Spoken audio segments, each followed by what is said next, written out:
Chris, the Herons are back. And since Messi made his announcement, I've noticed a lot of new MLS fans. And they have a lot of questions, and the Battered Herons are here to explain. Let's do it. Started at the beginning, the MLS was founded in 1993. The inaugural season was in 1996. They started with just 10 teams. So there's no promotion and no relegation in the MLS. There's 29 total teams, with San Diego joining in 2025, and the league is made up of two conferences, one on the eastern side and one on the western side. So the regular season starts in February and ends in December, totaling 34 games. Now, unlike the other leagues around the world, the MLS Cup champion isn't determined by whoever ended up in first place in the standings.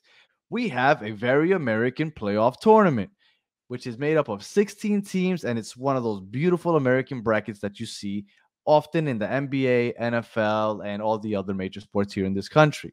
Now, we do celebrate whoever ended up in first place in the standings with the Supporter Shield, but it isn't really considered the top trophy in the league. The top 9 teams from each conference, which is the Western Conference and the Eastern Conference, qualify for the playoffs. That math just doesn't make sense. It doesn't make sense. The 8th and 9th seed actually play a one-game playoff to go ahead and determine the 8th seed that will play against the first seed in the first round. Now, once that 8th and 9th game is over, you have a first round that is made up of 3-game series where each team is guaranteed a home game. Now, if those first 2 games are split between both teams, you go and you play that third decisive game in the home of the higher seed. Beginning with the conference semifinals, it is a single elimination all the way to the MLS Cup, where the Eastern Conference champion and the Western Conference champion meet in one game to decide who is that MLS Cup champion. That's not the only hardware that the teams are playing for in the season. There's actually 2 additional in-season tournaments that the teams are a part of. The first one is the US Open Cup, which is actually the oldest cup in the country, started in 1914. We also have the Leagues Cup, which this is actually the inaugural season for. Because we have the Open Cup and we have the Leagues Cup, those 2 champions get a guaranteed entrance into the CONCACAF Champions League. For those of you that aren't accustomed to MLS but watch big tournaments across the world, the CONCACAF Champions League is the equivalent of the UEFA Champions League in Europe or Copa Libertadores in South America. There's 5 automatic spots for MLS teams. Now, the first spot is given to the MLS Cup champion. The second spot is given to the Supporter Shield winner. The third and fourth automatic spot are given to the top teams in the Eastern Conference and the Western Conference. And the fifth and final spot is actually given to the next best Supporter Shield standings club that did not already qualify. The MLS gets 5 automatic entrances into the Champions League for CONCACAF, but they can get more than 5 spots in there. When you're talking about the brand new Leagues Cup that starts this summer, the top 3 teams will also automatically qualify for the CONCACAF Champions League.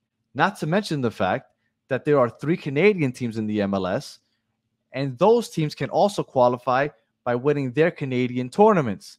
The MLS could very well have more than 8 teams representing the MLS in the CONCACAF Champions. Not 5, not 6, not 7.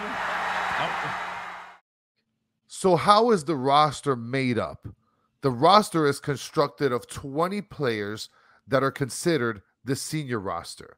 Now, every team in the league has 3 designated player slots, which are called 3 DPs. Those players do not count against the salary cap. Now, the current team's salary cap is set at $5,210,000. This is a very foreign concept to teams around the world because they're used to leagues stacking up at the top, being very top heavy. In the MLS, we consist with a little more parity. So just checking out the top 5 leagues in Europe when compared to the MLS over the last 10 years, the MLS has had 9 different champions. When you look across the other top 5 leagues in Europe, the EPL, which is supposed to be the most competitive league in the world, has only had 4 champions. La Liga has had 3 champions. The Bundesliga has only had Bayern Munich win the championship over the last decade. Serie A has had 4 champions, and Ligue 1, which is the French league, has had 3 champions over the last 10 years. I hope all this info helped all you newbies here in the MLS. If you want to keep hearing about the MLS, Inter Miami, Messi, or you just like the sound of our voices, please like and subscribe. You can find us on Twitter, YouTube, and all audio platforms. I hope you enjoy.